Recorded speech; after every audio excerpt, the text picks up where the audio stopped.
इतना क्यों पढ़ते हैं यार?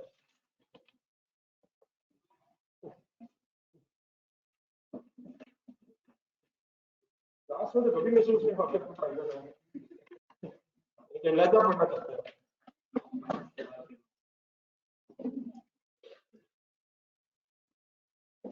आपकी जिंदगी में पढ़ाई के अलावा कुछ भी नहीं है? स्टूडेंट बनता तो नहीं है? क्या ख्याल है सलमान साहब? काफी बोरियत महसूस हुई आपको पिछले दिनों जब आप बीमारी में रहे? बीमारी है, काफी मिस किया आपने पढ़ाई को? ऑनलाइन स्टूडेंट से बड़ा आवाज आ रही है। चले चलिए गेम एक ऑन हुई थी 79 पे, वहीं से स्टार्ट करें।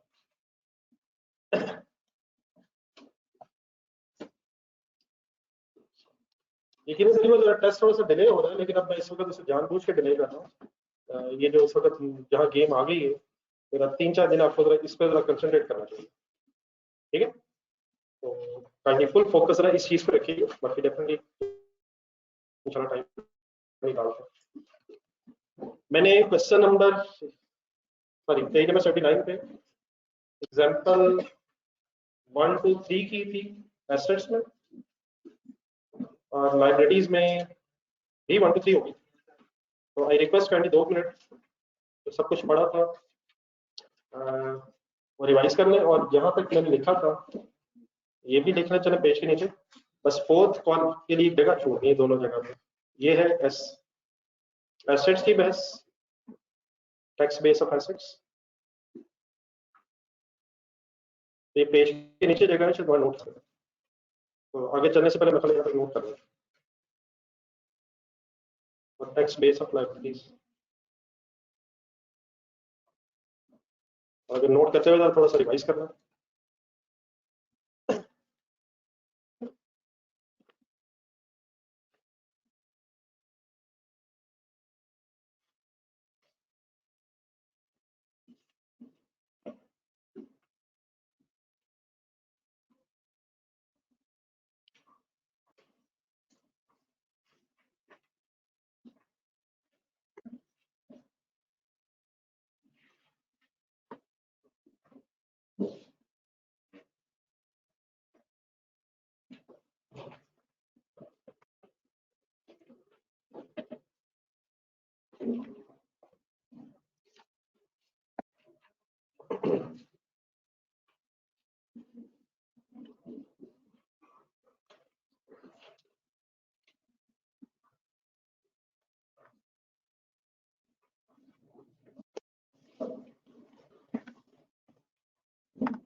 फर्स्ट में अकाउंटिंग डेप्रिसिएशन क्या है?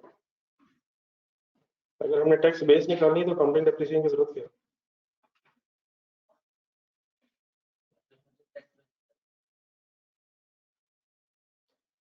ये ऑनलाइन स्टूडेंट से रिक्वेस्ट जब लिख लेंगे तो बताइए।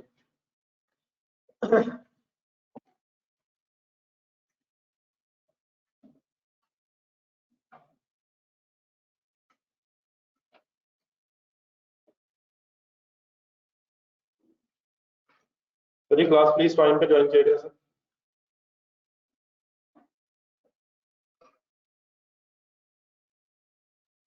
10-15 मिनट तो हमारे इसी चक्कर में ज्यादा रहता है।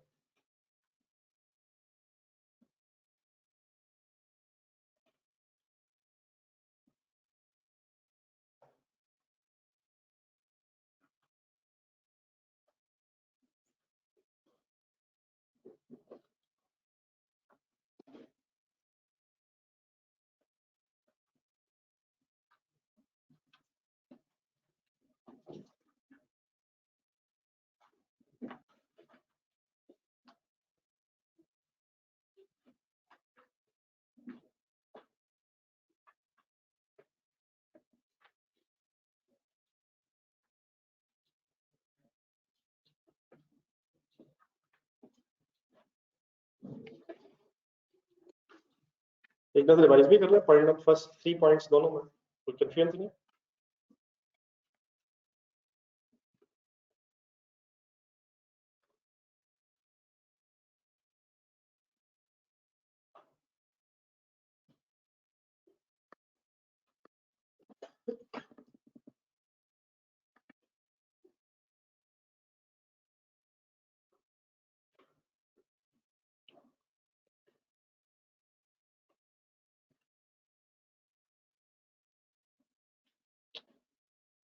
जी सर जी, नोटेड है सर। तो पॉइंट नंबर 2 है एसेट्स में, नहीं सर वो छोड़ दें, जो लिख रहे हैं बाद में लिख लीजिएगा। क्या उसमें अकाउंटिंग और टैक्स ट्रीटमेंट में डिफरेंस है? देखें ना, एसेट्स का पॉइंट नंबर 2 इंटरेस्ट रिसीवेबल वाला, अकाउंटिंग और टैक्स ट्रीटमेंट में डिफरेंस है। अकाउंटिंग में एक रोल बेसिस यूज हो रही है, टैक्स में कैश बेसिस पे इनकम बन रही है। नंबर 3 देखें वही एसेट्स में, क्या अकाउंटिंग और टैक्स ट्रीटमेंट में डिफरेंस है? पढ़ने पढ़ने ध्यान से पढ़े।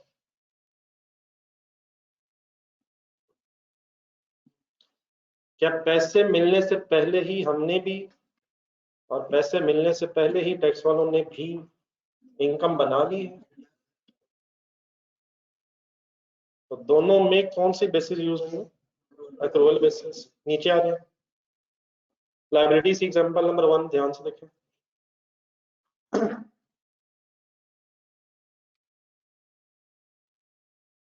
ऑनलाइन स्टूडेंट्स की पार्टिसिपेशन बड़ा बिल्कुल नहीं है।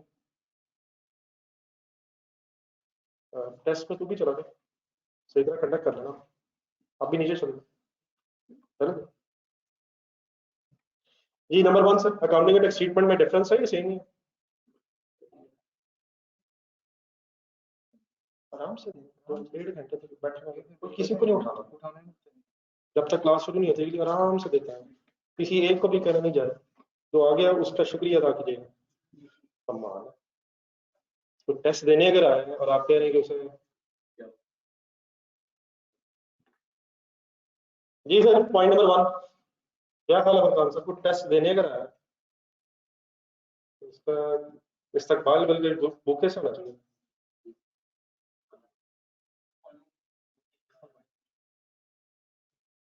नंबर 1 से अकाउंटिंग टैक्स ट्रीटमेंट सेम है डिफरेंट है? क्या डिफरेंस है? अकाउंटिंग में एक्रूवल है, टैक्स में कैश बेसिस है। पहले नंबर 3 में जंप लगाए, लायबिलिटीज नंबर 3। गेम फिर सीरियसली ऑन होने लगी। अकाउंटिंग का टैक्स ट्रीटमेंट सेम है या डिफरेंट है? कैसे पता चला? दोनों में एक्रूवल बेसिस यूज हो रही है, किसको रिकॉर्ड करने के लिए? एक्सपेंसेस को। अगर टेस्ट देने आए तो बेटा नीचे हो रहा 2 और 3। तो बेटा अगर डिफरेंस ही ना हो तो अकाउंटिंग और टैक्सेबल प्रॉफिट भी सेम होता है और कैरिंग अमाउंट और टैक्स बेस भी सेम होती है। इनमें डिफरेंस कब होता है? जब अकाउंटिंग और टैक्स ट्रीटमेंट डिफरेंट हो। अब आ जाए नंबर 2 में लायबिलिटीज में, जो कल एंड में डिस्कशन हुई है। और मेरी बात बड़ी गौर से सुननी है, ध्यान से देखना पड़ना है। पहले तो आप पढ़ के बताने पॉइंट नंबर 2 इन लायबिलिटीज, अकाउंटिंग और टैक्स ट्रीटमेंट सेम है या डिफरेंट है? सेम है या डिफरेंट है? क्या अकाउंटिंग में अभी भी एक्रूवल बेसिस ही है? सोच के जब कैश मिला है तो हमने कोई इनकम नहीं बनाई, हमने जब कैश मिला तो उसे लायबिलिटी बनाया। हम उसे इनकम कब बनाएंगे? जब वो कैश कमा लेंगे। तो अकाउंटिंग में अभी भी एक्रूवल बेसिस ही है और टैक्स में अभी भी कैश बेसिस ही है। नंबर 2 कंसंट्रेट, क्या उन्होंने कैश को इनकम समझ लिया और हमने कैश को क्योंकि कमाया नहीं इसलिए अभी अनअर्न समझा। हम इसे इनकम कब समझेंगे? जब ये अर्न हो जाएगी। देन उसके बाद एंड में मैंने एक डिस्कस किया था आपसे, इस डिफरेंस के अगेंस्ट, नंबर 2 वाले डिफरेंस के अगेंस्ट डेफर्ड टैक्स एसेट बनता है। तो लॉजिकली क्लियर? बाकी डिफरेंटली वो एक अलग इशू है कि लायबिलिटी की कैरिंग अमाउंट है, लेकिन क्या लॉजिकली ये बात समझ आ गई कि एसेट क्यों बनता है? और एक्सप्लेन कर देगा कि कैसे क्यों बनता है? हाँ बिल्कुल ठीक है, गेम फ्यूचर की। जी अपना अपना बोलते मुझे बात आ रही है।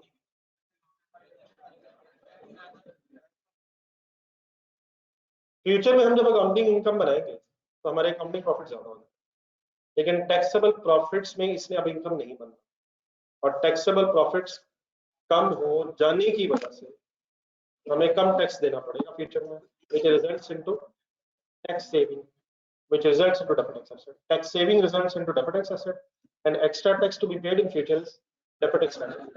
So yes, I saw. Any other confusion from your side?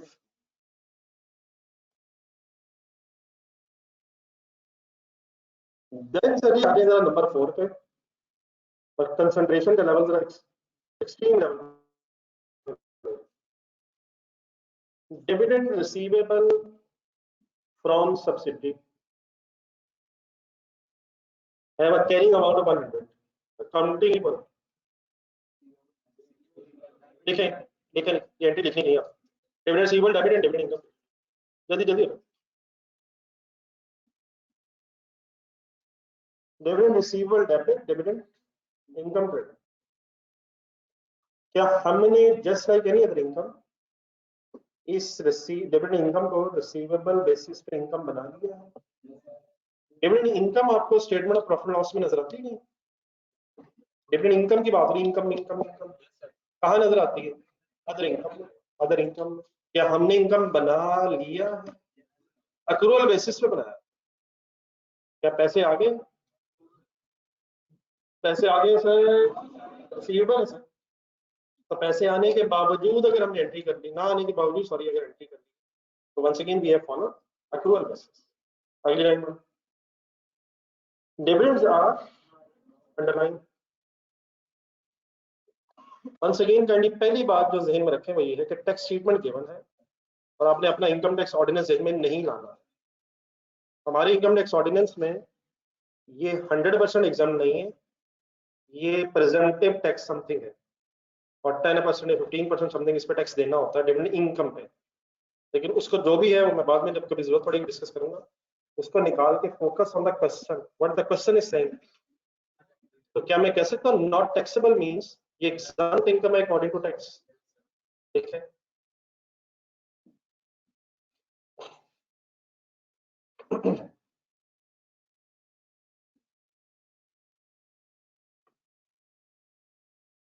अब किसी कंक्लूजन पे एकदम पहुंच जाना, पहले मेरी बात पूरी सुन लेंगे. अपने जहन में अकाउंटिंग बैलेंस शीट बनाए. क्या आपको ये 100 अकाउंटिंग पॉइंट ऑफ व्यू से नजर आएगा? तो ये कैरिंग अमाउंट है. अब ये डिविडेंड एग्जम्प्ट है, नॉट टैक्सेबल है. नॉट टैक्सेबल एग्जाम का मतलब होता है कि ना तो इस पे टैक्स अक्रूवल बेसिस पे देना है और ना ही cash basis. In other words ये income tax point of view से है ही नहीं. तो अगर ये income tax point of view से है ही नहीं तो बताएं टैक्स वालों ने फिलहाल क्या एंट्री की होगी? फिलहाल क्यों उन्होंने एंट्री नहीं की होगी? क्योंकि उनकी अक्रूवल बेसिस पे इनकम है ही नहीं. लेकिन क्या जब कभी कैश रिसीव होगा, होना है वैसे, तो फिर वो इसे इनकम बना लेंगे. उन्होंने फिर भी नहीं बनाना. उन्होंने ना अब बनानी इनकम ना फ्यूचर में बनानी. तो टैक्स पॉइंट ऑफ व्यू से बैलेंस शीट जहन बनाए. टैक्स पॉइंट ऑफ व्यू से आपको उस बैलेंस शीट में क्या नजर आएगा? कुछ भी नजर नहीं आएगा. मैंने आपको पहले भी कहा था कि इनके आंसर जरूरी नहीं जो आगे दिए वो सही है. आपका जहन यहां तक क्या कहता है कि टैक्स बेस क्या होनी चाहिए? 0. सब एग्री ना? 0. तो फॉरगेट अबाउट, क्योंकि आपके पास आगे क्या लिखा हुआ है. आप एक जंप लगाएं और लाइबिलिटीज में आ जाएगा. मैं इसकी एंड में कंक्लूजन ड्रॉ करता हूँ. लाइबिलिटीज का नंबर 4 पर current liabilities include accrued fines and penalties with a carrying amount of 100. Accounting entry बोला.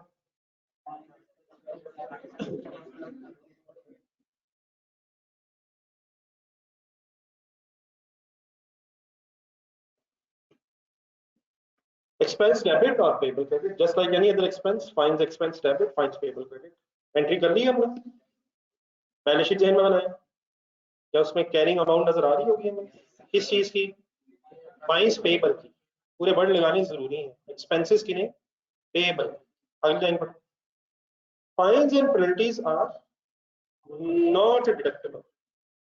Not deductible. Not deductible for tax purposes means inadmissible expense. What लिखेंगे? Inadmissible expense.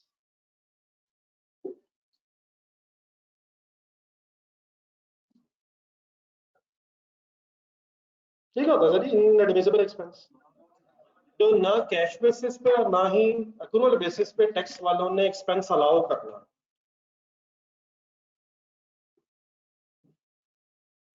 Tax point of view से entry करो, क्या accounting point of view से entry बनती है? Income exempt हो, expense inadmissible हो, हम accountants accounting point of view से अक्रूवल बेसिस पे इनकम भी रिकॉर्ड करेंगे और अक्रूवल बेसिस पे एक्सपेंसेस भी रिकॉर्ड करेंगे। लेकिन अगर इनएडमिसिबल एक्सपेंस है या एग्जम्प्ट इनकम है तो इसका फिर टैक्स वालों से कोई ताल्लुक नहीं बनता है। दोबारा अपने जहन में एक टैक्स पॉइंट ऑफ व्यू से बैलेंस शीट बनाने की कोशिश करें, इसमें विजुलाइज करें ये फाइन्स पेबल कितने पे आ रहे होंगे, तो इसकी टैक्स बेस क्या होनी चाहिए, जीरो क्यों होनी चाहिए,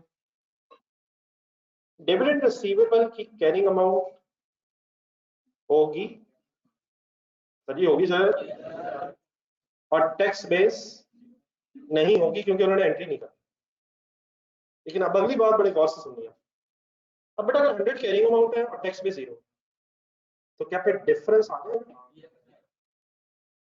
100 माइनस जीरो डिफरेंस आ जाएगा। क्या डिफरेंस मौजूद है? क्या डिफरेंस मौजूद है? हमारी इनकम है, उनकी इनकम नहीं। क्या अकाउंटिंग और टैक्स ट्रीटमेंट सेम है, डिफरेंट है? डिफरेंट है, डिफरेंस आ गया। जब भी डिफरेंस आ जाए तो फिर हमें ये डिसाइड करना पड़ता है कि डेफर्ड टैक्स लायबिलिटी बनी है या एसेट बना है। और रट्टा बाद की बहस है, पहले लॉजिकली बताएं एसेट कब बनता है, before we start discuss it. बताएं डेफर्ड टैक्स एसेट कब बनता है? जब फ्यूचर में टैक्स कम देना हो। लायबिलिटी कब बनती है?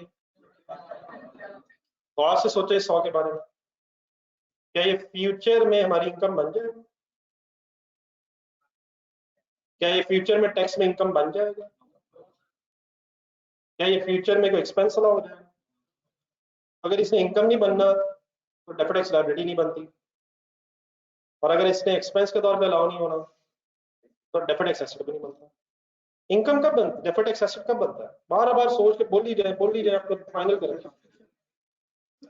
क्या इस 100 की वजह से फ्यूचर में कम टैक्स देना पड़ेगा? क्या इस फ्यूचर में इस 100 की वजह से, ये 100 है क्या, डिविडेंड रिसीवेबल है, अगर ये रिसीव हो गया तो क्या टैक्स देना पड़ेगा? क्या अगर ये रिसीव हो गया तो एक्सपेंस अलाउ हो जाएगा? ना क्या बनता है, ना क्या बनता है, ना डेफर्ड टैक्स एसेट लॉजिकली बनता है, ना डेफर्ड टैक्स लायबिलिटी लॉजिकली बनती है। लेकिन अब ये ना जहन में रहेगा रट्टे से तो बनती है, तो रट्टा ही अगर होता तो हम इसको छोड़ के रट्टा ही रट्टा लगा देते। तो रट्टा हर जगह एप्लीकेबल नहीं है, लॉजिकली चलना पड़ेगा। तो लॉजिकली क्लियर है आइडिया कि ना एसेट बनता है ना लायबिलिटी बनती है। मत लिखिए, आराम से लिखिएगा, बाद में आप एक मिनट फाइनल कर, पहले कंसंट्रेशन सुन लीजिए। ये क्रॉस मीन्स क्रॉस कर रहा है, ना क्या बनता है, ना क्या बनता है, एसेट क्यों नहीं बनता? कोई टैक्स सेविंग नहीं होती, लायबिलिटी की नहीं बनती, इस पे कोई टैक्स नहीं देना। नीचे वापस आ, लायबिलिटीज वाली एग्जांपल में लास्ट पॉइंट, व्हाट शुड be carrying amount of this fine payment, what शुड बी टैक्स बेस, जो अभी तक हमें पता जीरो। लेकिन क्या जीरो लिखने से डिफरेंस आ जाएगा?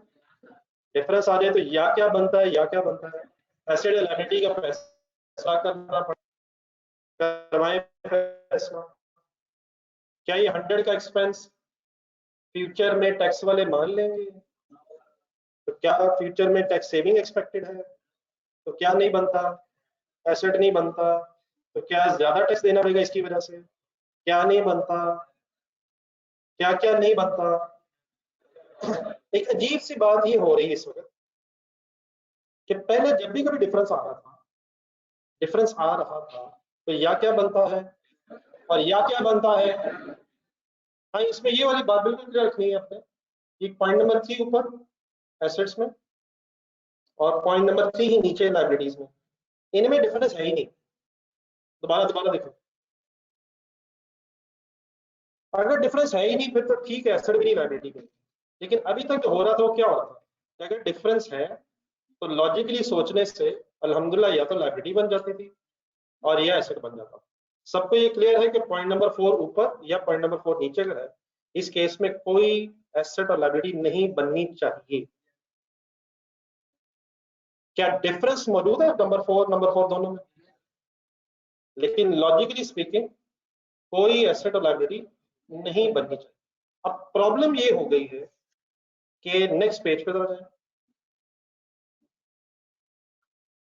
इस बात को जरा मैं कंक्लूड करने से पहले आपके सामने अब सारी सिचुएशन आज खोल के रखूं, हकीकत है क्या। डिफरेंसेस एक आपको जिंदगी पेन हाथ में लीजिए। असल में सर ये जो डिफरेंसेस है ना, ये दो तरह के होते हैं। लेफ्ट बॉक्स में क्या लिखा हो टेम्परेरी, और राइट बॉक्स में परमानेंट। अब टेम्परेरी वाले बॉक्स में आ रहे हैं ऐसा डिफरेंस जो किसी एक पीरियड में क्रिएट हुआ, arise in one period and then reverse है वन और मोर सब्सिक्वेंट पीरियड्स। एक ऐसा डिफरेंस जो अराइज तो हुआ है लेकिन इसमें रिवर्स मींस खत्म हो जाना है किसी एक फ्यूचर या फ्यूचर ईयर्स में। अपने लफ्जों में उर्दू में बोलने में क्या बात हो रही है? एक ऐसा डिफरेंस जो अराइज हुआ है बिटवीन अकाउंटिंग एंड टैक्स, लेकिन उसने फ्यूचर ईयर्स में खत्म हो, रिवर्स हो। राइट बॉक्स में परमानेंट डिफरेंस एक वर्ड होता है, ये किसके लिए है? एक ऐसा डिफरेंस जो अराइज तो हो जाएगा लेकिन उसके बाद कभी भी रिवर्स नहीं हो। तो अगर एक डिफरेंस अराइज हो गया है और रिवर्स हो जाएगा वो क्या कहलाता है? साजी वो क्या कहलाता है? और परमानेंट कौन सा कहलाता है? अब बाकी वापस पिछले पेज पे आ रहे हैं, बाकी बाद में पढ़ते हैं।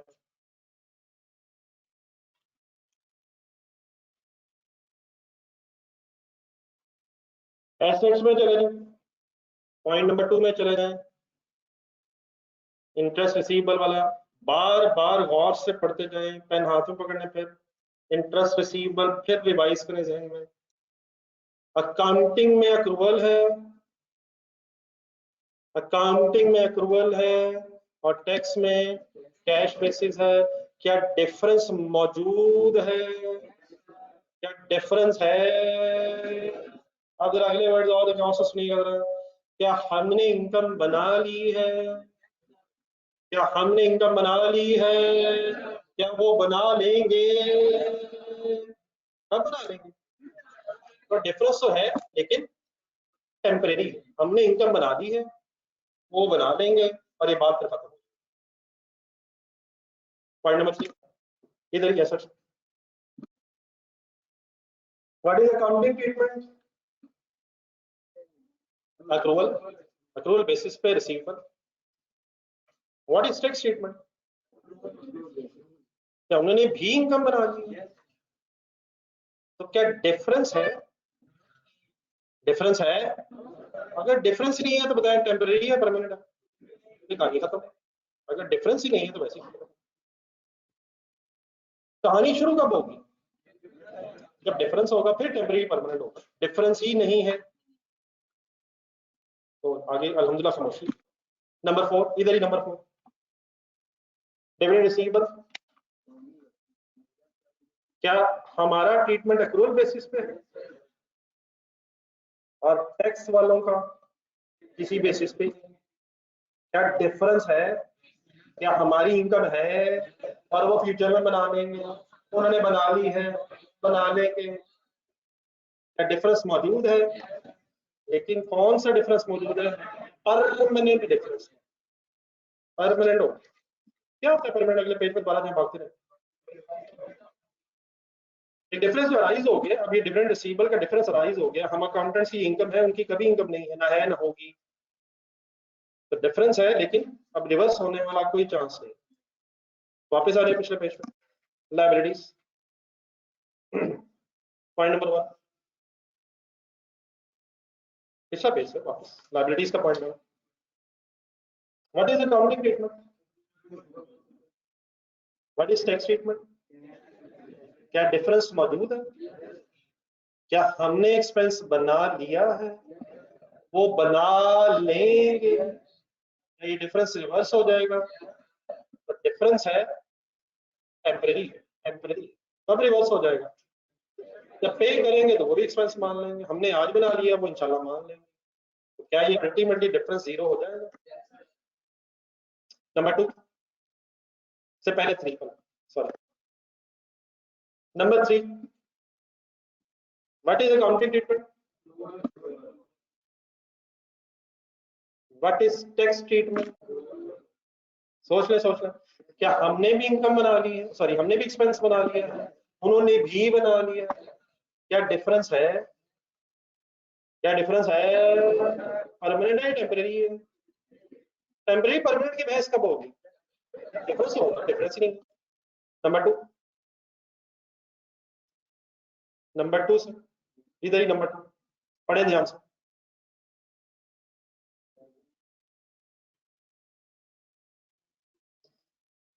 अकाउंटिंग ट्रीटमेंट क्या है, अक्रूवल कैश मिला लायबिलिटी बनी है, हमने कोई इनकम नहीं मिलाई कैश बेसिस पे, अक्रूवल है।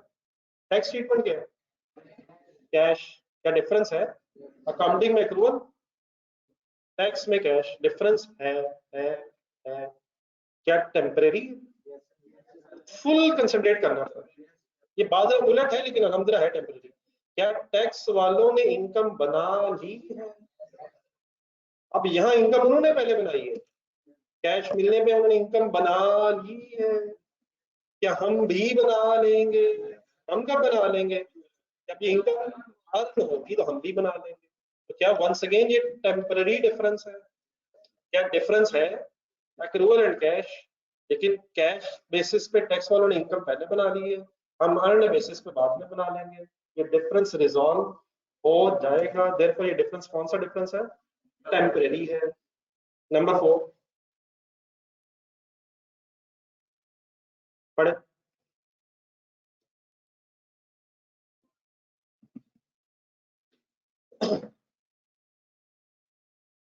what is the accounting treatment, accrual, what is the tax treatment, cash, accrual, no treatment, inadmissible, difference मौजूद है,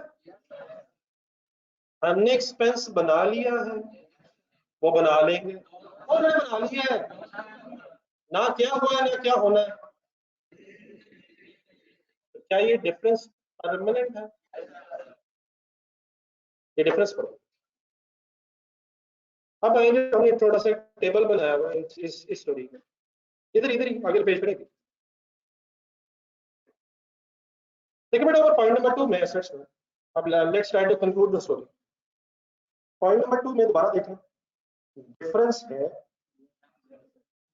टेम्परेरी है, और अगर टेम्परेरी है तो डेफर्ड टैक्स लायबिलिटी बनी हुई। नंबर 2 लायबिलिटी, इधर इधर ये 2, सॉरी वो एसेट्स है, ये लायबिलिटी।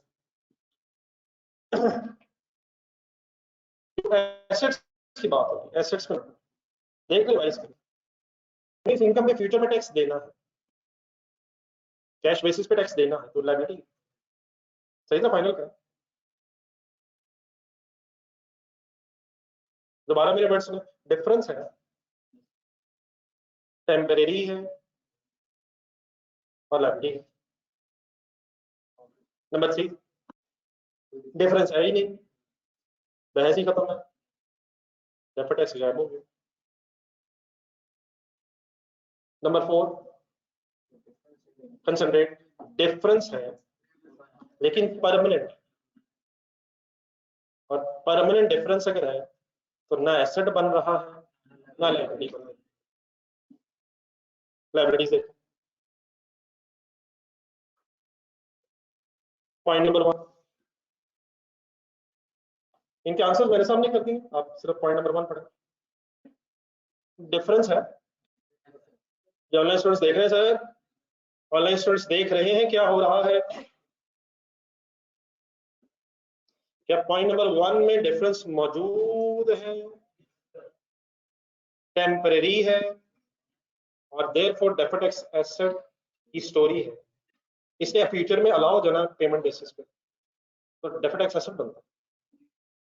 पॉइंट नंबर 2, डिफरेंस है, टेम्परेरी है, डेफर्ड टैक्स है सर। पॉइंट नंबर 2 में टेम्परेरी परमानेंट है।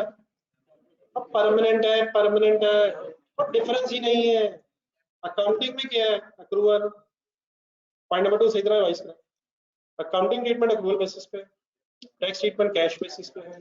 डिफरेंस है, उन्होंने इनकम बना ली है, हम बना लेंगे, टेम्परेरी।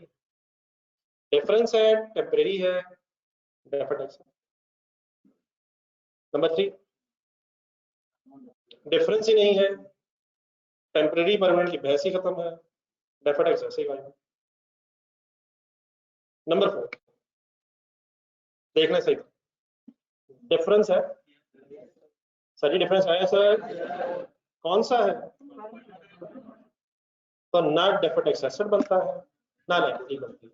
स्टोरी सर जी ये है कि डेफर्ड टैक्स डिफरेंसेस पे बनता तो है, लेकिन सिर्फ किन डिफरेंसेस पे बनता है, टेम्परेरी डिफरेंसेस पे।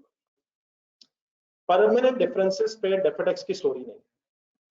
डेफर्ड टैक्स की स्टोरी है क्या, फ्यूचर में टैक्स अगर ज्यादा देना है तो डेफर्ड टैक्स लायबिलिटी है, फ्यूचर में अगर कम देना है तो डेफर्ड टैक्स एसेट है। तो अगर ना ज्यादा देना है ना कम देना है, डिफरेंस मौजूद है लेकिन कुछ नहीं होना है फ्यूचर में, तो नो डेफर्ड टैक्स। तो डेफर्ड टैक्स सिर्फ किन डिफरेंसेस पे है, टेम्परेरी डिफरेंसेस पे, और किन डिफरेंसेस पे डेफर्ड टैक्स की स्टोरी ही नहीं है। तो एक बार नेक्स्ट पेज पे पहले वो स्टोरी पूरी करना है और देन फिर ये कंक्लूड करते हैं जो पिछले पेज पे पॉइंट नंबर 4 पढ़े। डिफरेंसेस वाला पेज सामने रखो। जहां तक मैं रुकूं वहां तक मिल जाइएगा, आगे अगर नहीं मैं जाऊंगा तो कुछ देर बाद जाना, तो ये ना हो कि अगला वो बता दें। There are 2 types of differences, temporary and permanent. Temporary वाले बॉक्स में लेफ्ट साइड, टेम्परेरी की हमने अलहमदुलिल्लाह डेफिनेशन पढ़ ली, उसके एंड में जाए, उसी बॉक्स के पहले बॉक्स के एंड में और आखिरी सेंटेंस देखें, deferred tax is only on temporary differences.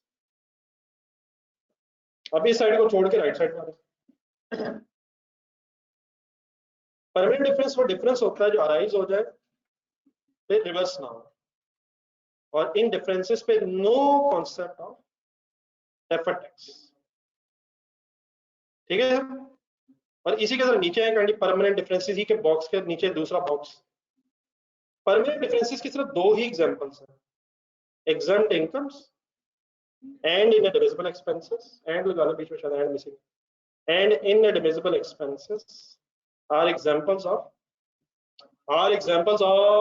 Permanent differences. अगला सेंटेंस अभी नहीं पड़ेगा इसी बॉक्स के अंदर। कौन सी 2 एग्जांपल्स हैं परमानेंट डिफरेंसेस की? एग्जम्प्ट इनकम वो होती है जिसको ना हमने इनकम बनाया है ना बनाना, और इनएडमिसिबल एक्सपेंस क्या होता है, जिसको ना हमने एक्सपेंस बनाया है ना बनाना है। अब इस पेज पूरा करने से पहले वापस आ जाए,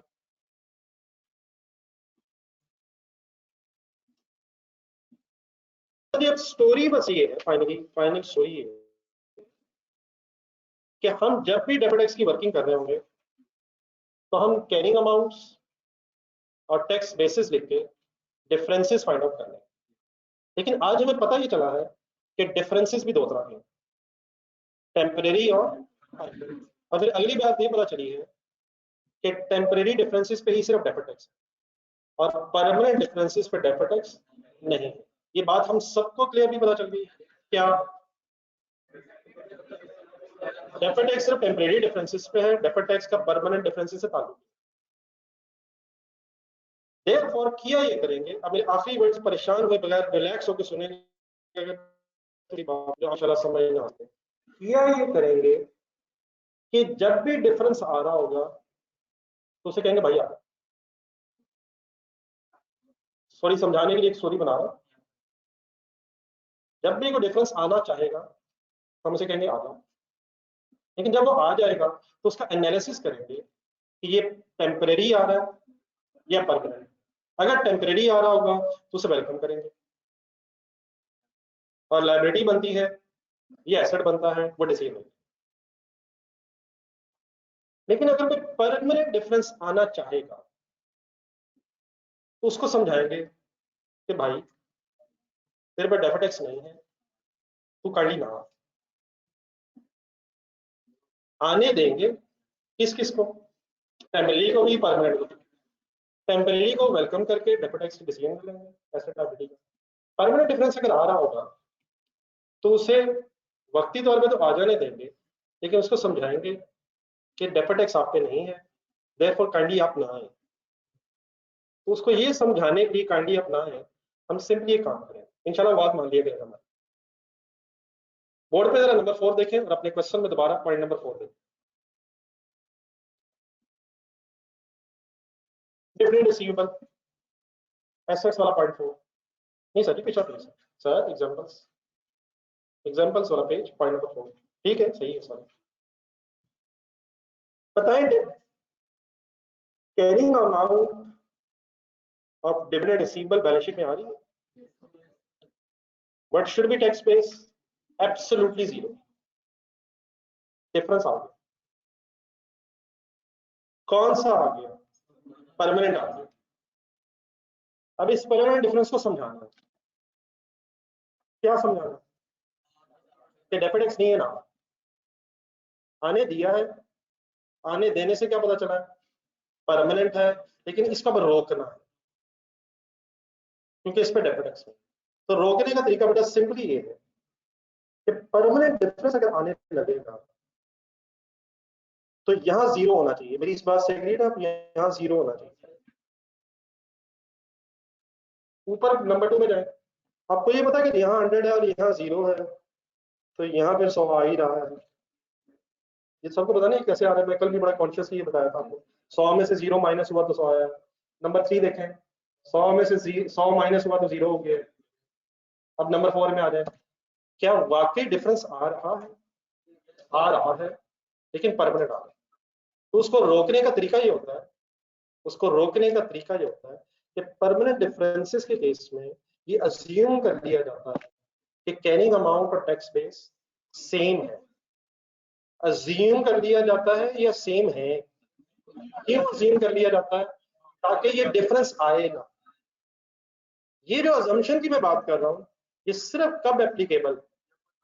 हम हर डिफरेंस को वेलकम करेंगे, आजा मेरा भाई, आजा मेरा भाई, लेकिन उनमें से जो परमानेंट आने की कोशिश करेंगे उनको समझाने का तरीका क्या होगा कि उनकी कैरिंग अमाउंट और टैक्स बेस को बराबर करके डिफरेंस रोक।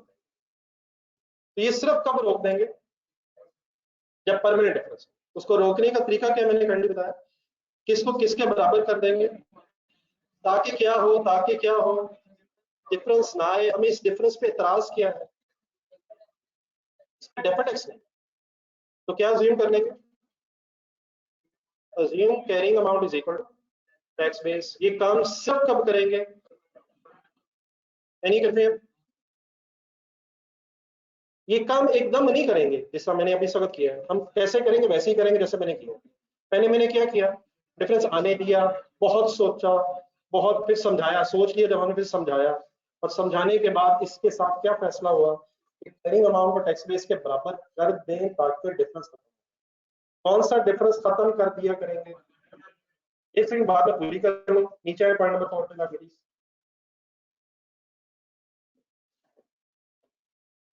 What is accounting treatment?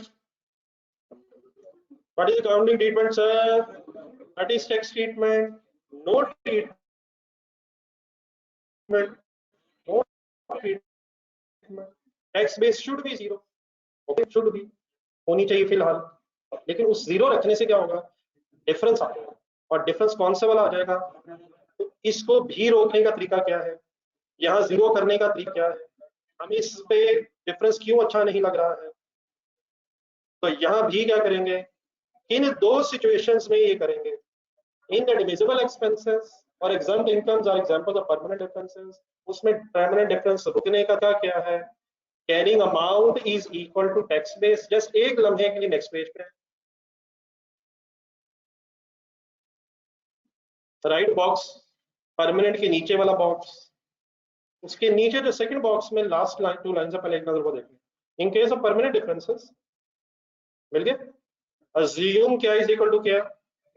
Carrying amount is equal to tax base, ताकि क्या हो जाए, कौन सा डिफरेंस रुक जाए, क्यों रुक जाए, क्योंकि उस पर डेफर्ड टैक्स नहीं। अब पिछले पेज पे है, आप बता दें पॉइंट नंबर 4 एसेट्स और पॉइंट नंबर 4 लाइबिलिटीज के एंड में जो उनके आंसर 100 लिखे हुए हैं, आपको समझ आ गए कि कैसे 100 हो गए हैं, क्या वो 100 ही हैं या अज्यूम्ड 100 है। अब फाइनली ये टेबल कंप्लीट कर, ये जो हम एक टेबल बना रहे थे इन एग्जांपल्स की बेस पे,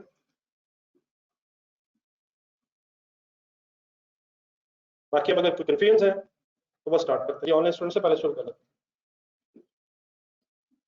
अगर किसी का कोई क्वेश्चन नहीं आता, एक मिनट, एक जस्ट ऑनलाइन स्टूडेंट कोई है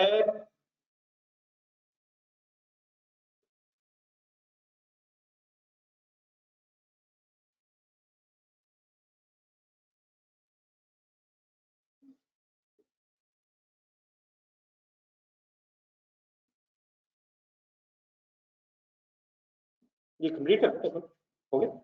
नंबर 4 भी लिखा ना बीच में,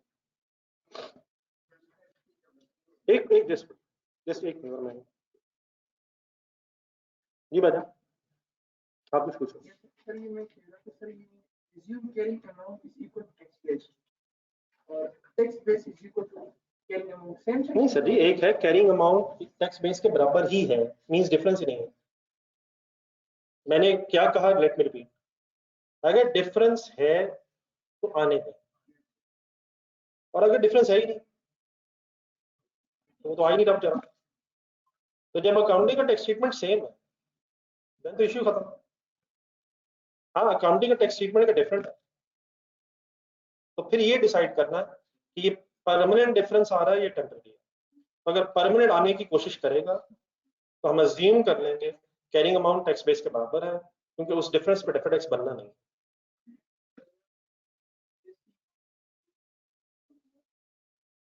टैक्स बेस की अमाउंट अब जीरो है ही नहीं।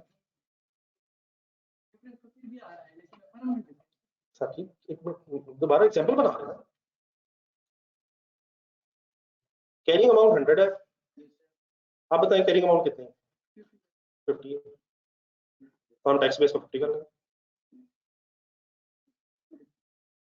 अब डिफरेंस कैसे आएगा, हम कैरिंग अमाउंट और टैक्स बेस को इक्वल समझ लेंगे। Carrying amount is equal, assume carrying amount is equal tax base, जितनी कैरिंग अमाउंट होगी उतनी ही टैक्स बेस होगी।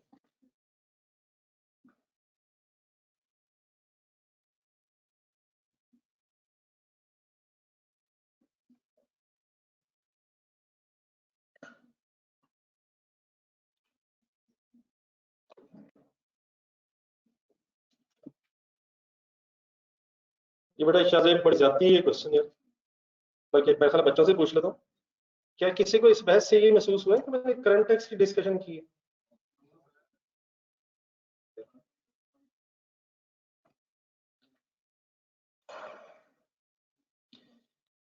क्या डेफिनेटली करंट टैक्स की वर्किंग में अगर एग्जाम्प्ट इनकम है तो लेस करेंगे? सोचे पड़ी सर, क्या अकाउंटिंग प्रॉफिट में हमारी इनकम आ रही होगी सर, और अगर एग्जाम्प्ट होगी तो क्या करेंगे, लेस करेंगे। इनएडमिसिबल एक्सपेंस अगर आ रहा होगा तो ऐड करेंगे। अब आप बताइए, बाकी वो इनकम स्टेटमेंट अप्रोच और ये अप्रोच और वो अप्रोच अब खुल के बात सामने आ गई, सब कुछ करते हैं।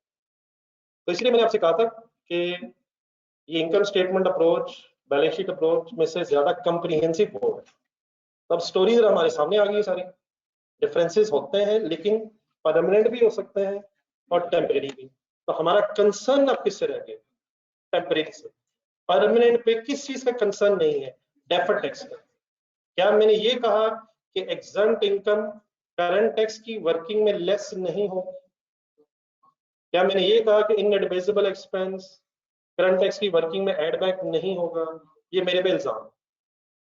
मैंने क्या कहा कि परमानेंट डिफरेंसेस पे डेफर्ड टैक्स नहीं, विच मींस फ्यूचर से रिलेटेड को टैक्स नहीं है, ना एक्स्ट्रा देना है ना कम देना। ठीक है डील शाह साहब?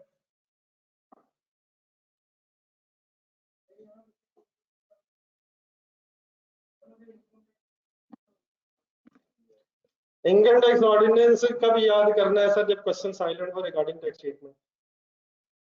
क्वेश्चन बता रहे कि एग्जाम है, हमने एग्जाम की बेस पे बहस कर ली, अगर एग्जाम नहीं होगा तो चलो follow the question if a treatment of tax is given in the question. इस एग्जांपल को हमने पढ़ा तो इसमें ट्रीटमेंट बताया हुआ है, तो हमने अकॉर्डिंग टू ट्रीटमेंट चलना है। हाँ जी जहाँ ना बताया होता बस करें सेंटेंस इस तरह खत्म हो जाता, dividend receivable from subsidy has a carrying amount 100 and that's it. हम क्या जहन में लाते हैं अपना इनकम टैक्स ऑर्डिनेंस, और ये जहन में लाते हैं कि मेरा ख्याल 15% शायद रेट हो गया, it is presumptive tax income, final tax regime, फिर क्या होगा इंशाल्लाह वो डिस्कस करेंगे। जी अली इधर कन्फ्यूजन है।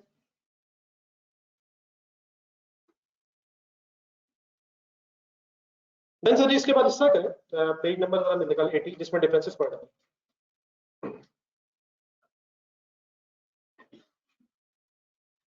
इस तरह करें, ये जो पेज नंबर 80 पे लिखा हुआ है ना, इसको एक शॉर्ट समराइज फॉर्म में, इससे पहले हम पूरा अंग्रेजी में पढ़े और अजीब सा फंसा भी गया, अब सिंपली बस इस तरह करें, जरा एक रजिस्टर खोलेगा फिर मैं बताता हूँ, जल्दी हो जाएगा थोड़ा सा speed up.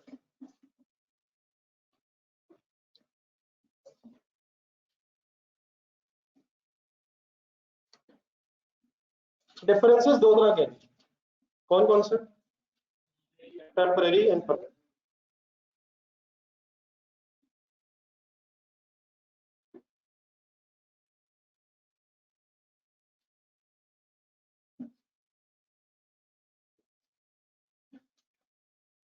Temporary and permanent. Temporary क्या होता है, सिर्फ जुबानी बोल रहे हैं और इंग्लिश की जरूरत नहीं है हमें, अराइज हो जाए रिवर्स हो जाए।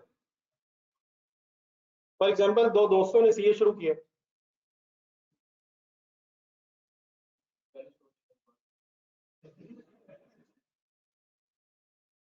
मैंने आपकी एग्जांपल देनी थी, आपने मेरी दे दी। एक दोस्त ने एएफसी 5-6 दफा पढ़ के मेडिकल कॉलेज में एडमिशन लेके डॉक्टरी कर ली, और एक दूसरे दोस्त ने अल्हम्दुलिल्लाह आखिरकार सीए कर ली। क्या इन दो दोस्तों में डिफरेंस है? परमानेंट है। अब एक हमेशा के लिए डॉक्टर, एक हमेशा के लिए चार्टर्ड अकाउंटेंट।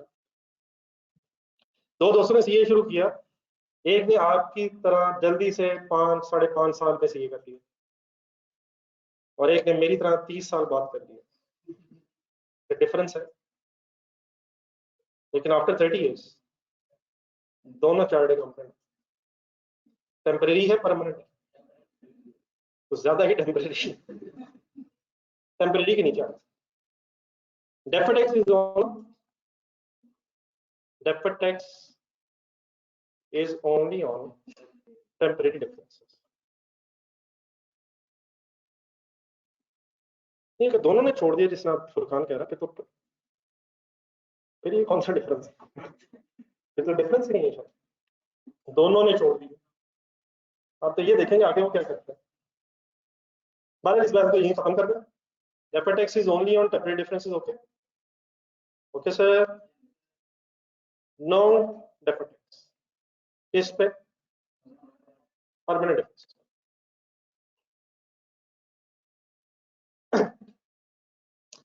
अब जो मैं अगली बात करने लगा हूं, ये आपको पता है, आपने बिल्कुल नहीं डरना है, एक नए तरीके से होने लगे। बेहतर ये रहेगा कि अभी लिखना छोड़ दें बस यहाँ। इसका मतलब परमानेंट की तो डेफर्ड टैक्स के एंगल से बहस ही खत्म है, फिर अब बहस किसकी रहेगी? अब बेटा कुछ डिफरेंसेस ऐसे हैं टेम्परेरी, कुछ डिफरेंसेस ऐसे होते हैं जिन पे अल्टीमेटली डेफर्ड टैक्स लायबिलिटी बनती है।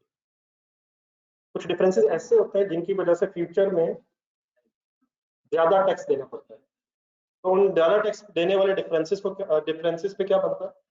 Deferred tax liability. और अगर कोई ऐसा डिफरेंस हो जिसकी वजह से फ्यूचर में टैक्स सेविंग हो जाएगी, उस पर डेफर्ड टैक्स असर बनता है। ऐसे ही तो एक बार मुझे बात पूरी करना, जिन डिफरेंसेस पे डेफर्ड टैक्स लायबिलिटी बनती है और जिन डिफरेंसेस पे डेफर्ड टैक्स एसेट बनता है, उन डिफरेंसेस का मैं नाम बताने लगा। पहले तो ऊपर से स्टार्ट करना। हम इस वक्त किन डिफरेंसेस की बात कर रहे हैं? टेम्परेरी। तो टेम्परेरी डिफरेंसेस कुछ ऐसे होते हैं जिन पे डेफर्ड टैक्स लायबिलिटी अल्टीमेटली बनती है और या डेफर्ड टैक्स एसेट बनता है। तो अब मैं सिर्फ ये बताने लगा हूँ कि इसका मतलब ये हुआ कि टेम्परेरी डिफरेंसेस भी दो तरह के हैं। एक वो टेम्परेरी डिफरेंसेस है जिन पर डेफर्ड टैक्स लायबिलिटी बनती है, और दूसरा आप बोले एक वो टेम्परेरी डिफरेंसेस है जिनमें डेफर्ड टैक्स एसेट बनता है। मेरा तो ख्याल है परमानेंट डिफरेंसेस पे डेफर्ड टैक्स एसेट बनता है और टेम्परेरी डिफरेंसेस पे डेफर्ड टैक्स लायबिलिटी बनती है। परमानेंट की बहस ही खत्म हो गई, बहस किसकी रह गई? तो टेम्परेरी डिफरेंसेस दो तरह के, एक वो डिफरेंसेस है जिन पे अल्टीमेटली डेफर्ड टैक्स लायबिलिटी बन जाती है और एक डिफरेंसेस वो है जिन पे अल्टीमेटली। तो मैं इस वक्त सिर्फ उन डिफरेंसेस का नाम बताने, जो चीज आपने कंफ्यूज नहीं करनी वही है, डिफरेंसेस से फिर रेट मल्टीप्लाई होकर डेफर्ड टैक्स बनता है। तो मैं इस वक्त मेरे कॉलम्स है, कैंडी कॉलम जरा देना बनाए, एक है कैरिंग अमाउंट, अगला एक डिफरेंस आता है। कल तक हम ये डिसाइड कर रहे थे डिफरेंसेस पे क्या बनना है, एसेट बनना है, लायबिलिटी, क्वेश्चन नंबर 1 है थोड़ा सा। फिर हमने नेट कर लिया, रेट लगा के फिर कहा कि अब ये फाइनली हमारा डेफर्ड टैक्स एसेट ही है। तो मैं क्या बताने लगा हूँ, उन डिफरेंसेस के नाम जिन पे अल्टीमेटली एसेट या लायबिलिटी बनती है। तो बदहजमी तो नहीं हो जाएगी, होनी नहीं चाहिए, इंशाल्लाह मैं आपसे इसे रिलेट भी करता हूँ।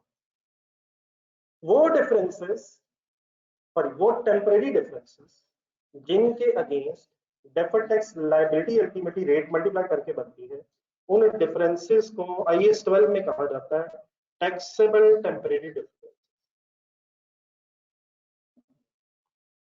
ये सब मैंने क्या बताया आपको, किन डिफरेंसेस का नाम बताया, किन टेम्परेरी डिफरेंसेस का नाम बताया, जिन टेम्परेरी डिफरेंसेस पे अल्टीमेटली डेफर्ड टैक्स लायबिलिटी बनती है, उन डिफरेंसेस को कहा जाता है डिडक्टेबल नहीं टैक्सेबल टेम्परेरी डिफरेंसेस। आप लोग इस तरह करें, परेशान होने से पहले क्वेश्चन नंबर 1 खोलें, क्वेश्चन नंबर 1 की करंट टैक्स की वर्किंग निकालें।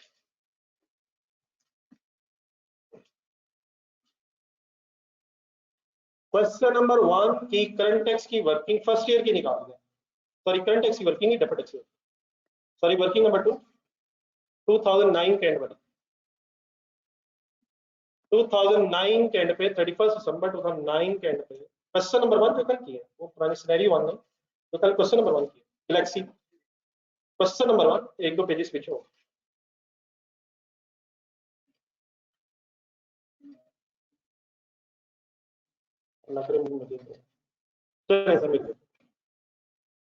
फिक्स एसेट्स लिखा हुआ सबसे पहले, उसकी कैरिंग अमाउंट कितनी है? सर कैरिंग अमाउंट कितनी है सर? टैक्स बेस कितनी है सर? डिफरेंस कितना है सर?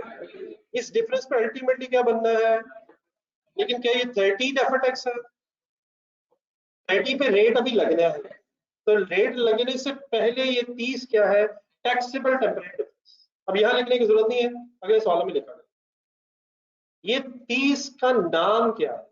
क्यों क्यों जिस पे डेफर्ड टैक्स लायबिलिटी, तो सिंपली इस तरह से कह लें, जिस पे डेफर्ड टैक्स लायबिलिटी बननी है उस डिफरेंस का नाम रेट मल्टीप्लाई करने से पहले टैक्सेबल टेम्परेरी डिफरेंस है। और अगर इस 30 को रेट लगा लिया जाए, लगाए 30 to 35%, ऐसे निकाल दो 30 to 35%, कैलकुलेटर चेक करें सही है कि नहीं, अच्छा भला था 30 to 35% की देगा। ये जो 10.5 है इसका नाम है, इसका डेफर्ड टैक्स, इसकी डेफर्ड टैक्स है। तो रेट मल्टीप्लाई करने से पहले जो डिफरेंस आता है वो टैक्सेबल टेम्परेरी डिफरेंस होगा अगर रेट मल्टीप्लाई करके लायबिलिटी बनती है। फंस नहीं जाएगा। और नीचे वाले जो दो हैं, क्या ये भी डिफरेंसेस हैं? 1.73, इन पे क्या बना हुआ अल्टीमेटली? तो जिन डिफरेंसेस पे रेट लगा के डेफर्ड टैक्स एसेट बनता है उनको कहा जाता है डिडक्टेबल टेम्परेरी डिफरेंसेस। तो जहां आप लिख रहे हैं काइंडली वहां आके जरा इन डिफरेंसेस के नाम लिखिए। क्या लफ्ज बोला दूसरा मैंने? Deductible, deductible temporary differences.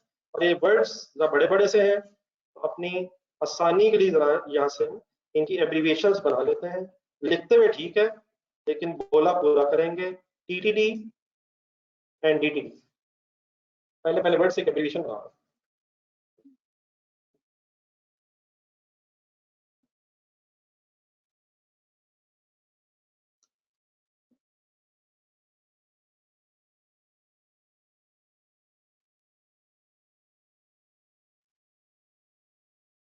taxable temporary differences results into deferred tax liability. Taxable temporary differences results into deferred tax liability, and deductible temporary differences results into deferred tax asset.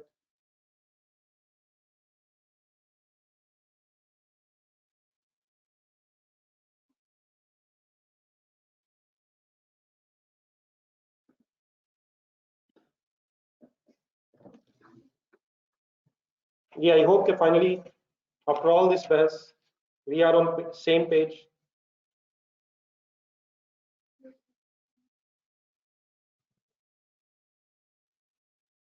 Any confusion, sir? बस ये बहस है sir, अब इसी बहस को apply करने का जमाना शुरू होने लगा। तो अप्लाई करने का तरीका क्या है? पेज नंबर 80 पे आते हैं। ये अगर नोट कर लिया बेटा ऑनलाइन स्टूडेंट्स ने तो फाइनली बता दिया।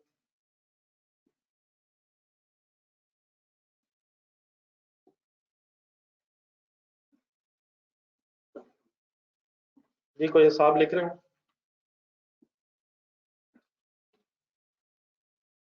लेकिन यकीन बेटा पढ़ाई आसान तो नहीं है, खासतौर पे जो हम कर रहे हैं, आप लोग कर रहे हैं। अब इसके दो एटीट्यूड हो सकते हैं, एक तो ये कि हम फंस गए,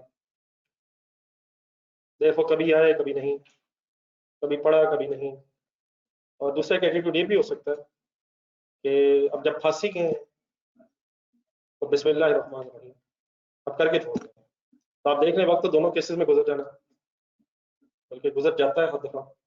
तो what is the right attitude? Friendly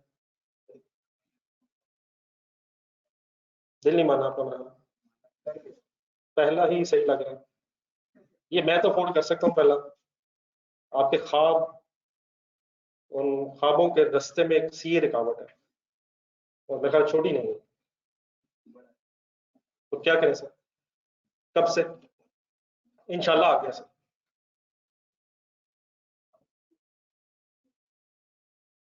बेटा प्लीज ऐसे नहीं करें। कब से सर? कब से? मंडे से मेरा ठीक है। आई होप कि अभी से बात शुरू हो सकती है सर। ये बड़ा इस तरह ना कैंडी करें यार, इसका मतलब ये है कि हमें डेफर्ड टैक्स एसेट भी और डेफर्ड टैक्स लायबिलिटी भी सही नहीं पता।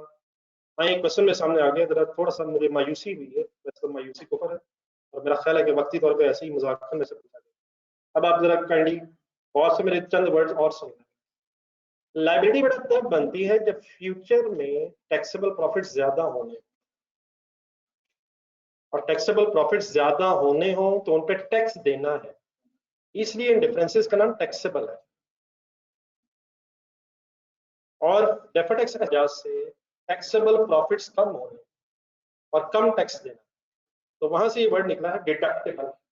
इन डिफरेंसेस ने फ्यूचर में डिडक्टेबल बनना है, जिन पे एसेट बनना है, और फ्यूचर में किन डिफरेंसेस पे टैक्स देना है, जिन पे लायबिलिटी बननी। तो टैक्सेबल इन पे टैक्स देना है फ्यूचर में, इसलिए लायबिलिटी है। और डिडक्टेबल इन्होंने डिडक्शन के तौर पे अलाउ होना है, जैसे टैक्स सेविंग होनी है फ्यूचर में, इसलिए इनके नाम के साथ डिडक्टेबल लिखा है। तो प्लीज काइंडली बात क्लियर है? जी सर। अब आपने बेटा करना ये है यहाँ से ऑनवर्ड्स कि कुछ क्वेश्चंस मजबूरन मुझे होमवर्क देने, ताकि मैं बड़े बड़े सवालों पे आपके साथ बहस किया जा सका करूँ। तो पेज नंबर 80 में क्वेश्चन नंबर 2 है। इस क्वेश्चन की रिक्वायरमेंट में जाए नेक्स्ट पेज पे, पेज नंबर 81 पे। इसमें करंट टैक्स भी है, डेफर्ड टैक्स भी है। जो आपको पता है उसके मुताबिक आपने क्वेश्चन अटेम्प्ट करना। ये 100% नहीं होगा, लेकिन ये 85% 90% हो जाएगा।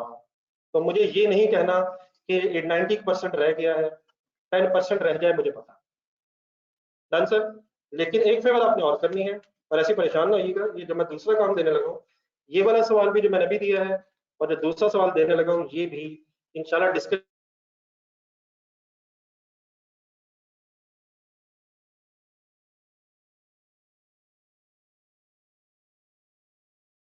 शायद हमारी सैटरडे को, मीन्स से आपके पास 2 दिन हो। तो मीन वाइल इसका करें, एक पेज और आगे जाकर ढूंढें, और लीज मीन्स पेज नंबर 191 के एंड पे एक मार्स लिमिटेड लिखा नजर आएगा, मार्स लिमिटेड। इसमें पहले तो लीज वही है जो आपको पता है, lease right of use asset, ये वाला एसेट वो एसेट।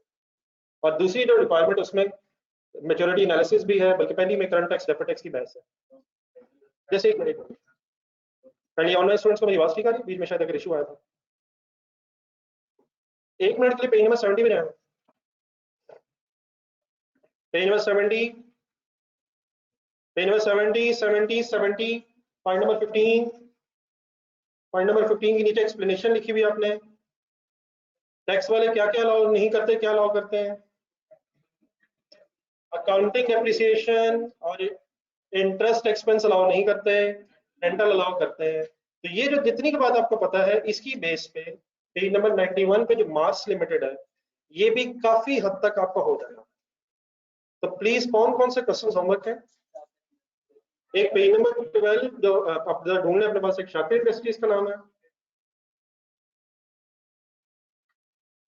एक बड़ा शाकिर इंडस्ट्रीज के नाम से सवाल है, शाकिर इंडस्ट्रीज क्वेश्चन नंबर 2, और एक जरा थोड़ा सा आगे जाके है पेज नंबर 91, जिनके पास नोट्स का पेज है वो पेज नंबर 23 समथिंग होगा।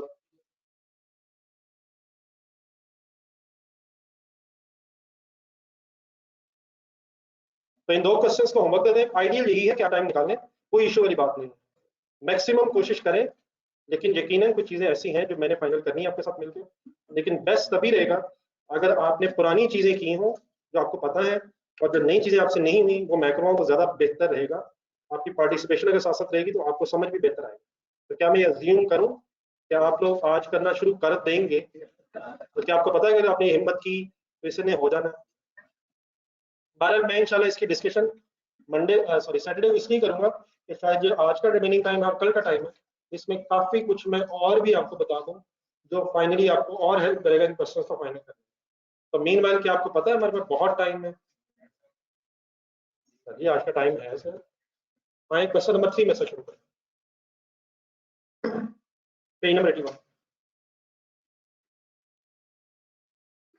अगर ये क्वेश्चन नंबर 3 आपने मेरे साथ कर लिया सही समझ के एक एक बात, तो शायद ये स्टोरी कंक्लूड हो जाए।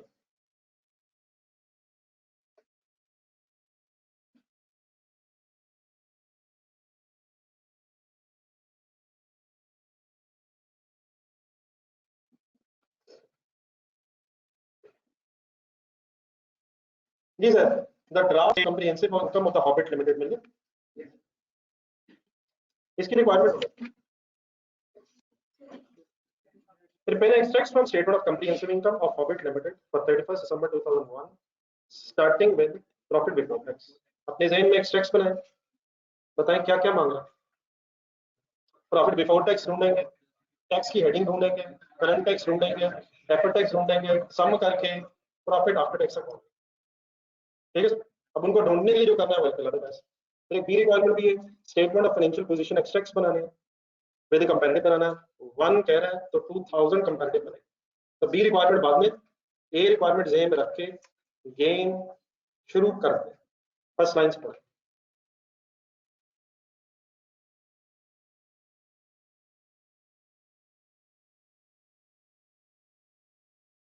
so 2001 is shown below। इसमें से मुझे अकाउंटिंग प्रॉफिट ढूंढ के बताएं क्या नजर आ रहा है।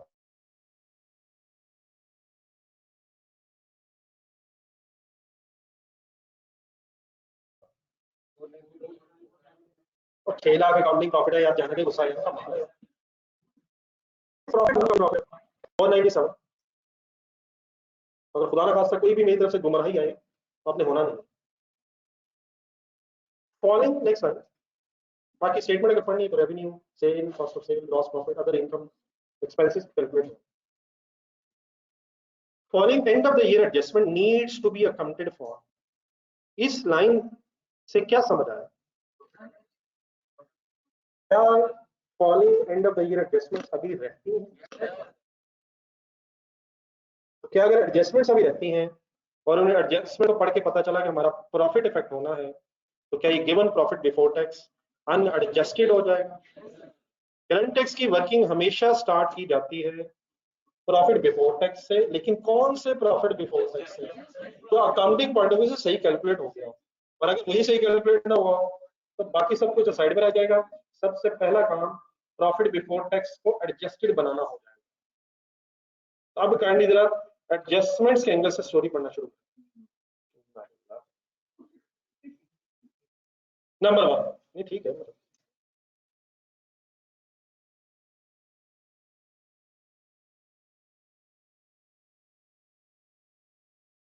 फ्रेश हो गया भाई। रेंट रिसीव्ड इन एडवांस, सिर्फ डबल ऐसा एक बार पढ़ते रहो, आपके अंदर एंट्रियां तैयार है बाहर आने की। Just rent received in advance of ₹5,000 is included in other income bracket. ना एक सेकंड पढ़ो, मेरा तो खैर ठीक है। मिनिमम पॉसिबल वर्ड्स में बताएं क्या मसला है। क्या लाइब्रेरी इनकम बन गई?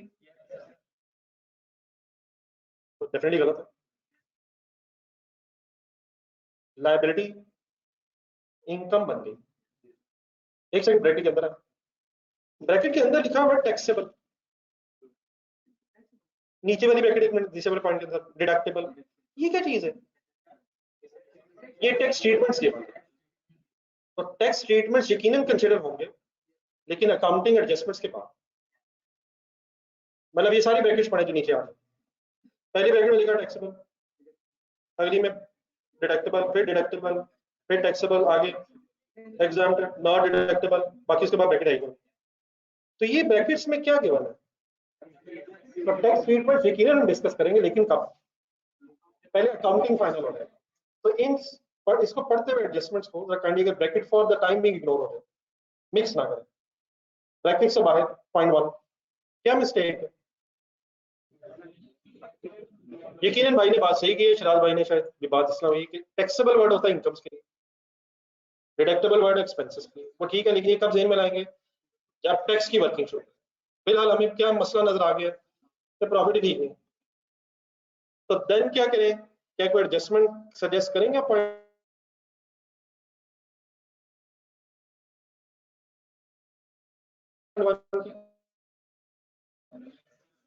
क्या करें?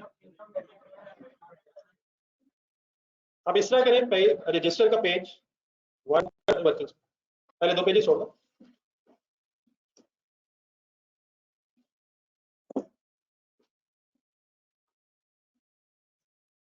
बल्कि सॉरी 3 छोड़ दें, गेम सारी खत्म ही कर लेते हैं 3 पेजेस पे। 4th पेज पे वर्किंग। ये अल्लाह बच्चों की 2 3 लाइनें बचना जाए। जी भाई, पहली एडजस्टमेंट ऐड ही करो, इसमें ऐड ही other income debit, rent advance, unearned rent, जो भी लिखना चाहें आप, लायबिलिटी हेड है। Other income debit, other income debit and rent received in advance या अनएंड इनकम, जो आप लिखना चाहें। अनएंड रेंट इनकम किस नेचर का हेड है, बस ये फाइनल करें।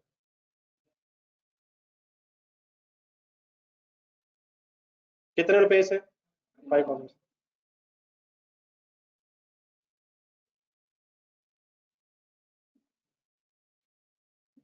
सॉरी फॉर इनकन्वीनियंस, इस वक्त आवाज ठीक है? मेरे ख्याल बीच में शायद इशू हल्का सा आया।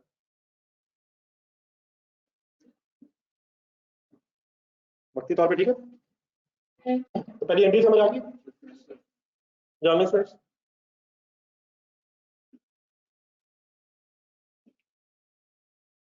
दूसरा सेंटेंस पढ़ो, why I am ignoring brackets for tax statements. Point number 2, bracket से पहले rent prepaid of 6,000, sorry, rates prepaid 6,000 in respect of 2,000 are included in other expenses। ये तो ठीक है। मिनिमम वर्ड्स में बताएं मसला क्या? एक एसेट एक्सपेंस बन गया, क्या करें? Prepaid rates debit, other expenses credit by ₹6,000। क्या ये 6,000 हमारा खर्चा नहीं है? लेकिन 2002 का, इस साल नहीं है। डिडक्टेबल की बहस इंशाल्लाह बाद में। नंबर 3 शुरू करें। Advertisement cost payable at the year and total 10,000। अगर ये एडजस्टमेंट रहती है, ऊपर लिखा हुआ टू बी अकाउंटेड फॉर, तो एडवर्टाइजमेंट कॉस्ट पेएबल का क्या करें? क्या ये एडजस्टमेंट रहती है? क्या करें?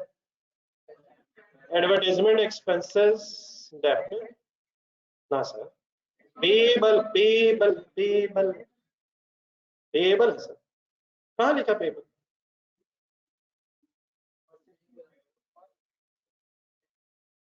Advertisement expense debit payable credit by rupees 10,000।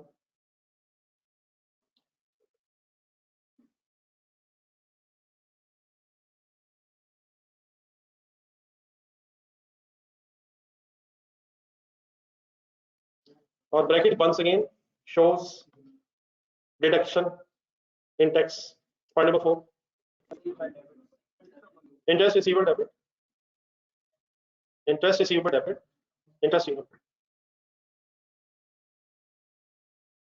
by rupees 20,000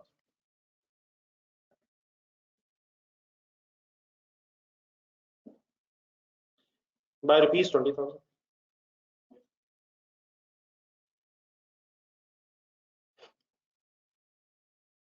ये नहीं करते ये online students.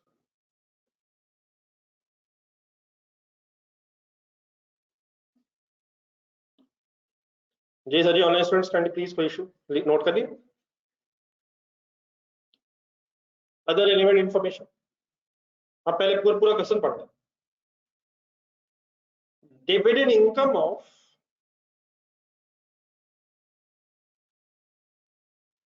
dividend income of 30,000 is included in other income।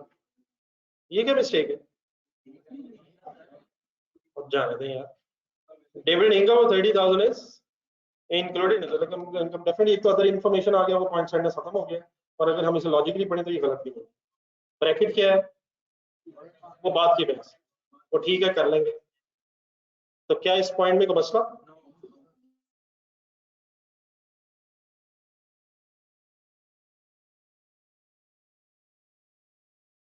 Accounting point of view से देखिए बेटा, मैं इस क्वेश्चन को और कॉम्प्रिहेंसिव करके जरा बात सारी खत्म करना चाहता हूँ। आप एक काम कीजिएगा, डिविडेंड इनकम के बाद एक वर्ड लगाए, dividend income receivable. Dividend income के बाद रिसीवेबल वर्ड। अब डेफिनेटली मैं ये नहीं कह रहा एग्जाम में अगर वर्ड ना हो तो रिसीवेबल लगा लेना, लेकिन इस वक्त क्वेश्चन जब मैं सॉल्व करूंगा तो मैं रिसीवेबल वर्ड के साथ करूंगा। Means for example we are changing the question accordingly कि फॉर एग्जांपल ये डिविडेंड इनकम रिसीवेबल है। अगर मैं ये रिसीवेबल ना लिखूं तो हमारी इस पर बहस हो सकती है कि ये इनकम तो है, मिली है ही नहीं। लेकिन मैं इस वर्ड को इसलिए लिखना चाह रहा हूँ ताकि जरा डिविडेंड इनकम रिसीवेबल की कैरिंग अमाउंट आ जाए। जरा एंट्री बोल देगा डिविडेंड इनकम रिसीवेबल। बताएं क्या इस वर्ड को लिखने के बावजूद ये सेंटेंस ठीक है? ये सेंटेंस से पढ़ो, dividend income receivable is included in other income. ये सेंटेंस अल्हम्दुलिल्लाह अभी भी ठीक है, बस अब इसमें क्या कंफर्म हो गया कि रिसीवेबल भी है। देख लें कोई कंफ्यूजन बाकी नहीं रहनी चाहिए। ये online students done. Next sentence पढ़ो, fines of 9,000 are included in other expenses. कोई गलत नहीं है, होना चाहिए अकाउंटिंग पॉइंट ऑफ व्यू से, वो ठीक है। अगर नॉट डिडक्टेबल है तो करंट टैक्स की वर्किंग में सोच लेंगे। लेकिन जरा इसको भी कॉम्प्रिहेंसिव बनाने के लिए जरा फाइन्स के बाद एक पेबल वर्ड लगा। लेट्स अज्यूम ये फाइन्स पेबल है, तो क्या सेंटेंस अभी भी ठीक है? लेकिन अब एंट्री फाइनली क्या हो जाएगी? एक्सपेंस क्या पे पेबल। अब ये कंफर्म है कि पेबल भी है, तो ये रिसीवेबल और पेबल कैंडी अपने पास क्वेश्चन में लगा लें, इसी के बेस पे इंशाल्लाह डिस्कशन करें आगे तक। Dividends of 80,000 have been declared on what is the year end? नीचे देखें, क्या हमारे वाले साल में ही डिविडेंड डिक्लेयर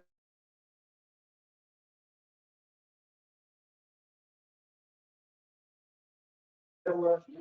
एक दिन पहले हो गया? क्या इसकी हमारे बेटा पेबल नहीं है तब भी ठीक है, लेकिन पेबल है तो अब कंफर्म है, जवाब नबी ना करिए। पेबल के साथ क्वेश्चन करेंगे, बाकी वो ठीक है, पेबल के साथ करेंगे। जी सर, नंबर 3 साइड डिविडेंड। क्या ये डिविडेंड अगर हमारे वाले साल में डिक्लेयर हुआ है तो इसकी एंट्री को हमारे वाले साल में होनी चाहिए क्या? देखिए एंट्री, अच्छा वैसे मैं ये नहीं कह रहा कि ये एंट्री हुई नहीं है,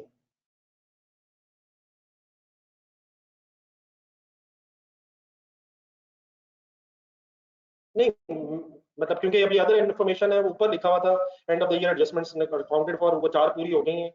मैं ये नहीं कह रहा हूँ कि क्या होनी चाहिए, होनी चाहिए, होनी चाहिए के एंगल से लिखें। डिविडेंड कब रिकॉर्ड होता है?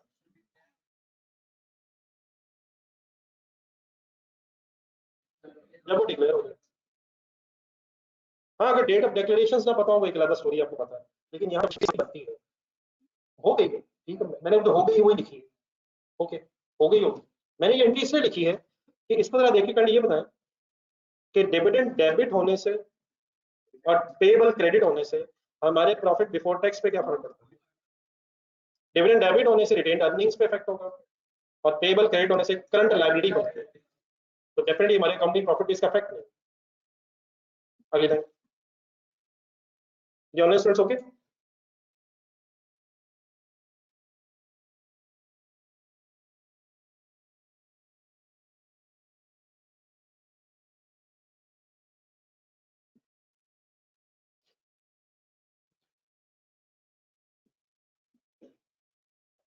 deferred tax account at 31st December 2000, हम किस साल में?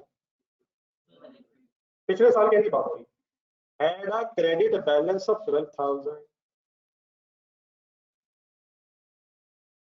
deferred tax asset liability, sorry, had a credit balance, asset liability, journal students asset liability,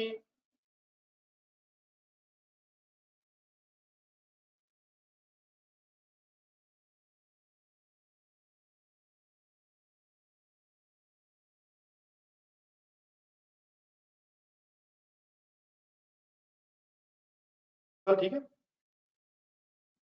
आवाज का इशू रिजॉल्व है इसमें।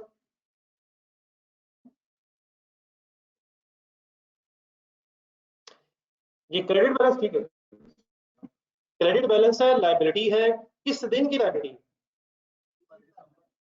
लास्ट ईयर का क्लोजिंग बैलेंस, ऐसे ही लास्ट ईयर एंड 31 दिसंबर 2000 का क्लोजिंग बैलेंस।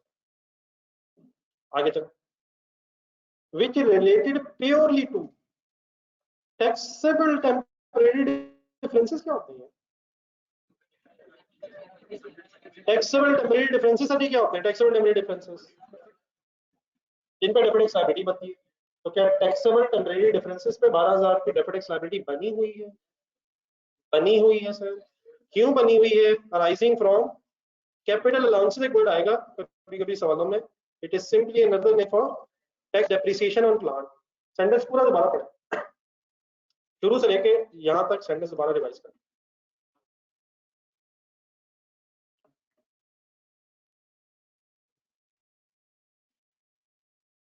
पिछले साल के एंड पे 12,000 की डेफर्ड टैक्स लायबिलिटी बनी हुई है, जो इस वजह से बनी है क्योंकि प्लांट की टैक्स डेप्रिसिएशन का कोई डिफरेंस था, और जिससे एक टैक्सेबल टेम्परेरी डिफरेंस क्रिएट हुआ था। एक वर्ड बीच में प्योरली है, क्या सिर्फ यही डिफरेंस था?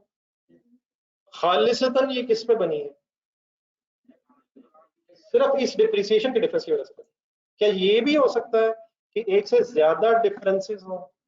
क्या आपको पता है कि अगर एक से ज्यादा डिफरेंसेस हो तो वो पहले आपस में नेट ऑफ हो जाते हैं, और फिर अगर लाइबिलिटी वाले डिफरेंसेस ज्यादा हो तो अल्टीमेटली लाइबिलिटी बन जाती है, और अगर एसेट्स वाले डिफरेंसेस ज्यादा हो तो एसेट बन जाता है। लेकिन इस केस में प्योरली का वर्ड शायद हमें बता रहा है कि यही डिफरेंस था, प्लांट की डेप्रिसिएशन ही का फर्क has resulted into a deferred tax liability of ₹12,000। Sentence clear जी? ऑन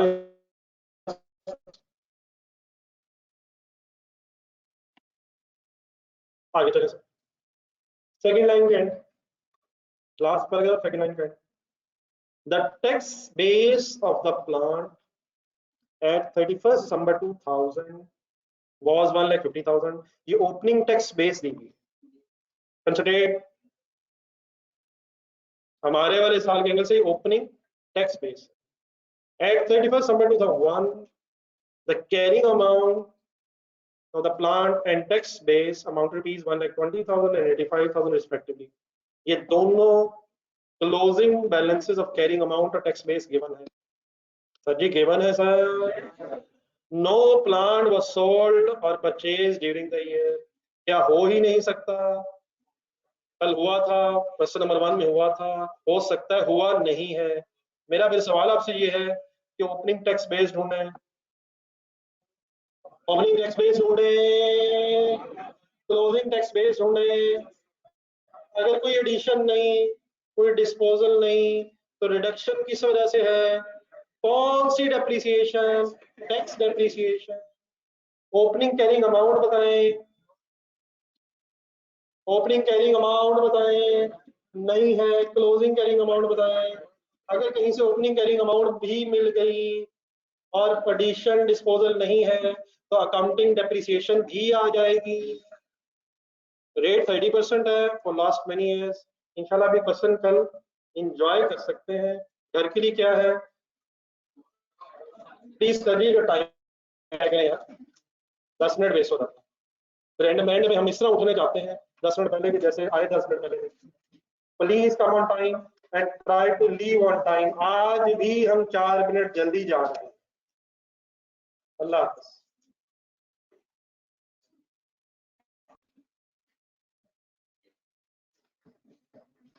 ये बड़ा होमवर्क शाकिर एंड मास। अल्लाह हाफ़िज़।